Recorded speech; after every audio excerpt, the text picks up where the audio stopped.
Assalamualaikum warahmatullahi wabarakatuh. Salam sejahtera bagi kita semua. Perkenalkan nama saya Diva Malia Putri dari Prodi Manajemen Pendidikan 2020B Fakultas Ilmu Pendidikan Universitas Negeri Jakarta. Pada video kali ini saya akan membahas materi mengenai menata mutu lulusan dari mata kuliah Manajemen Mutu Terpadu yang diampu oleh dosen Dr. Masduki Ahmad SHMM. Selamat menyaksikan, semoga bermanfaat. Mutu lulusan tidak terjadi begitu saja. Ia harus direncanakan secara sistematis dengan menggunakan proses peningkatan mutu lulusan yang diharapkan dalam menata mutu lulusan. Manajemen peningkatan mutu ini meliputi penyusunan perencanaan peningkatan mutu, pengorganisasian, pelaksanaan manajemen peningkatan mutu, dan monitoring serta evaluasi peningkatan mutu lulusan.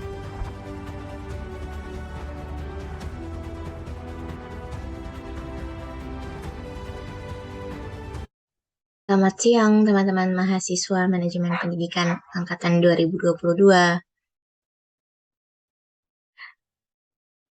Baik, apakah teman-teman yang lain sudah pada hadir di room Zoom kita pada siang hari ini? Oke, sambil menunggu teman-teman yang lain, maka teman-teman mahasiswa yang sudah berada di Zoom ini silakan mengisi link presensi yang sudah saya berikan di kolom chat ya.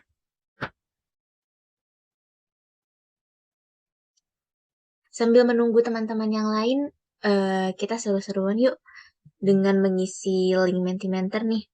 Ibu ingin tahu nih gimana kabar teman-teman mahasiswa baru nih. Silakan buka Google-nya dengan ketik www.menti.com www.menti.com. Oke, silakan di search, kemudian nanti ada enter kode, silakan teman-teman. Kodenya yaitu 3752532. Oke, apakah sudah? Sudah ya? Baik, yang sudah bisa mengakses dan sudah mengisi link presensi, silakan teman-teman. Oke, sudah banyak nih yang mengisi. Baik, kenyang. Oke, ada sih yang udah pada makan siang nih ya, udah kenyang, jangan sampai ngantuk. Oke, baik. Karena sudah banyak yang menjawab Mentimeter terkait kabar kalian semua, alhamdulillah semuanya pada kabar yang baik ya. Semoga kita juga selalu dilindungi dari mara bahaya dan dijaga kesehatannya. Baik, sebelum memulai pembahasan materi pada hari ini, alangkah baiknya kita berdoa terlebih dahulu, yang pada hari ini dipimpin oleh Saudari Ashila ya. Baik, kepada Ashila dipersilakan memandu kami untuk berdoa. Baik, terima kasih kepada Saudari Ashila yang telah memimpin pembacaan doa pada kelas di siang hari ini. Selanjutnya, kita menyanyikan lagu Indonesia Raya dulu nih, biar semakin semangat menjalani perkuliahan pada siang hari ini. Ibu bisa screen ya.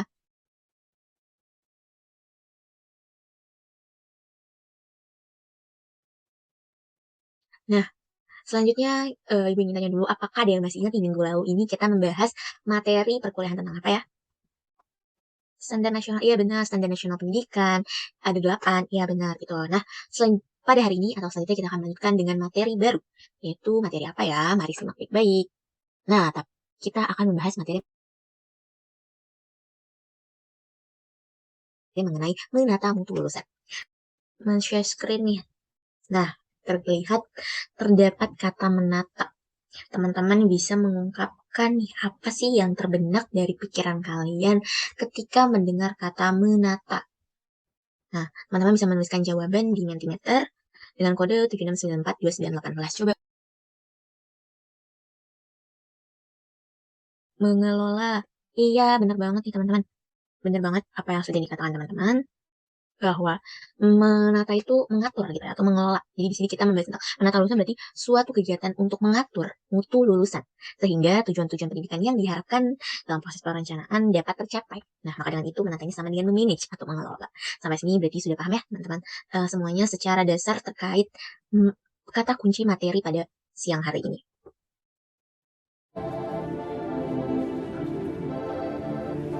Lulusan sebagai output sekolah merupakan bagian dari sistem dalam manajemen mutu pendidikan.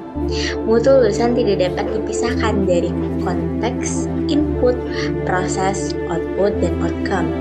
Untuk itu, mutu lulusan yang sesuai dengan keinginan pelanggan pendidikan adalah output yang mempunyai kriteria sebagai outcome, yaitu dapat melanjutkan ke sekolah yang lebih tinggi dan siap untuk bekerja. Pendidikan dikatakan relevan apabila peserta didik menjadi berkompeten dan mampu memenuhi lapangan pekerjaan. Sehingga kepala sekolah harus bisa mengelola program sekolah dengan cara mempertemukan keinginan masyarakat dan kebutuhan peserta didiknya. Peserta didik harus mampu menonjolkan potensinya dan guru dapat melakukan pembinaan untuk meningkatkan potensi peserta didiknya. Di sini, guru mempunyai lebih banyak kesempatan untuk mengelola pembelajaran. Sekolah yang baik adalah sekolah yang mampu menghasilkan lulusan yang siap pakai, tingkat kelulusan peserta didik tinggi, dan banyak lulusan yang melanjutkan pendidikan ke jenjang yang lebih tinggi. Namun kenyataannya di lapangan, banyak peserta didik yang kurang menguasai ilmu yang dipelajari, tidak mampu berpikir kritis dan tidak mampu berbuat dalam kehidupan atau pekerjaan dan tidak mampu beradaptasi dengan lingkungan sekitarnya. Sudah menjadi keharusan bagi kepala sekolah yang selalu siap dalam menyikapi perubahan yang sesuai dengan keinginan dan kebutuhan. Nah, membahas tentang menata itu kan sama dengan memanage atau mengelola ya. Nah, di mana manajemen ini merupakan suatu seni atau proses yang di dalamnya terdapat proses perencanaan, pengorganisasian, pelaksanaan, dan pengawasan yang berupa monitoring serta evaluasi. Yang pertama yaitu adanya perencanaan. Perencanaan ini dilakukan untuk menentukan tujuan secara keseluruhan dan di mana cara terbaik untuk memenuhi tujuan tersebut. Nah, perencanaan ini juga merupakan proses terpenting dari semua fungsi manajemen karena tanpa perencanaan fungsi-fungsi yang lainnya tidak dapat berjalan. Seperti itu, teman-teman. Nah, di mana dalam perencanaan ini digariskan tujuan-tujuan yang akan dicapai dan dikembangkan dalam bentuk program kerja untuk mencapai tujuan tersebut. Dalam perencanaan, sekolah ini dapat membuat apa sih? Membuat program perencanaan dengan langkah sebagai berikut. Mulai dari menyusun visi misi dan tujuan sekolah, juga menyusun program kerja tahunan, menengah, dan jangka panjang, serta yang terakhir adalah menyusun anggaran dan jadwal kegiatan di sekolah tersebut. Apa sih tujuan menyusun visi dan misi sekolah ini? Karena visi ini merupakan suatu proses menggambarkan serangkaian kegiatan, perencanaan, dan penetapan sasaran. Di mana visi ini bertujuan yang menjadi komitmen dan milik bersama seluruh anggota organisasi terkait masa depan organisasi tersebut. Atau misalkan kita saat ini lagi membahas sekolah, berarti masa depan sekolah tersebut atau output yang diharapkan. Output yang diharapkan itu adalah lulusan yang terbaik, seperti itu, yang bisa masuk ke sekolah yang favorit, sekolah yang ternama dan terbagus, seperti itu. Nah, visi misi ini sebagai suatu kebanggaan dong, yang menunjukkan kemana arah sekolah tersebut menuju output atau lulusan seperti apa yang diharapkan, dan proses bagaimana dijalankan. Tadi kita sudah membahas tentang visi, lalu kita membahas tentang misi. Misi ini adalah suatu proses atau tahapan yang seharusnya dilalui oleh suatu sekolah dengan tujuan mencapai visi tersebut.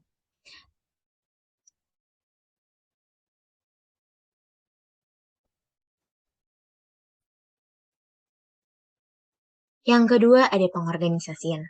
Nah, pengorganisasian ini adalah suatu bentuk untuk dapat menetapkan dan menggolongkan serta mengatur berbagai macam sewaktu aktivitas untuk dapat menentukan tugas-tugas pokok, wewenang, serta pendelegasian wewenang oleh pimpinan atau kalau di sekolah itu kepala sekolah dalam rangka untuk mencapai tujuan suatu organisasi tersebut.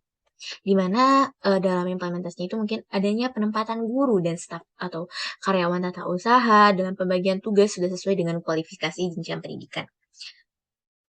Sebagai contoh seperti ini teman-teman semuanya, di mana terdapat guru sekolah SD, maka dalam aturan sertifikasi itu bahwa guru yang harus bersertifikasi atau memiliki ijazah S1 PGSD. Nah, bagi guru-guru SD yang belum memiliki ijazah PGSD, harus segera kuliah lagi atau mengambil kuliah lagi untuk mendapatkan ijazah S1 PGSD tersebut.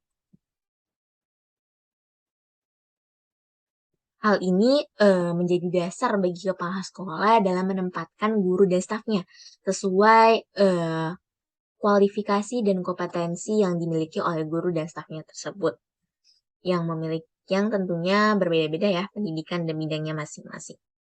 Di sini saya menjelaskan mengenai pelaksanaan.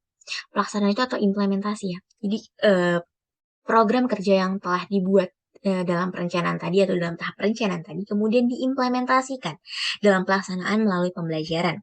Di mana pelaksanaan ini adalah proses dilakukan atau digerakkannya segala perencanaan yang telah disusun atau yang telah diatur.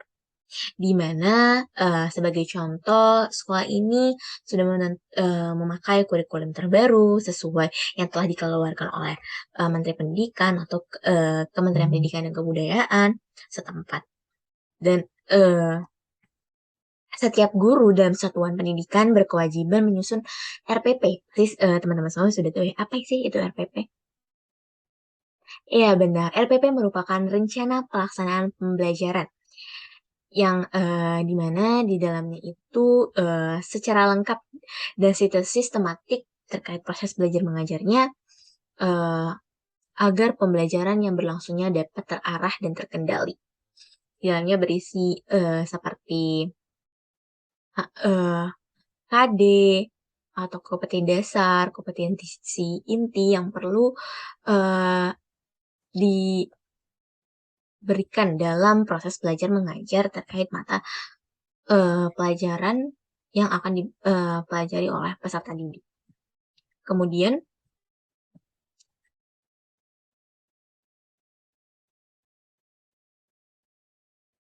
baik, selanjutnya di sini ada monitoring dan evaluasi.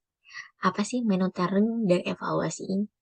Nah, monitoring dan evaluasi ini benar sama dengan pengawasan. Jadi pengawasan ini secara teknis merupakan bagian dari pendidikan formal. Di lapangan, pengawasan ini dilakukan oleh pengawas sekolah yang bertugas melakukan pengawasan dan penilaian terhadap satuan pendidikan yang dibinanya.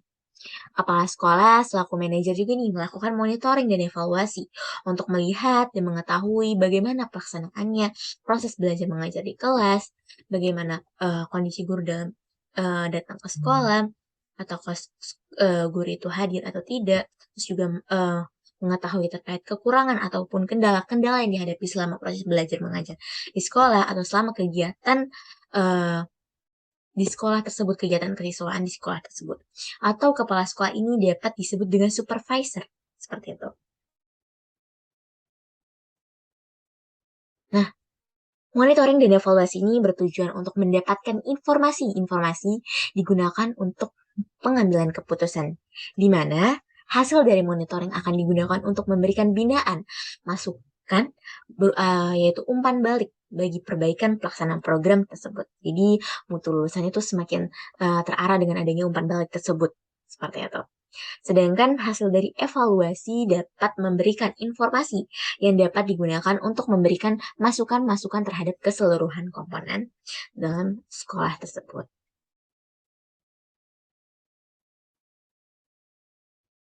Selanjutnya, materi mengenai teknik manajemen peningkatan mutu, di mana terdapat 4 teknik nih dalam memanage peningkatan mutu lulusan di sekolah.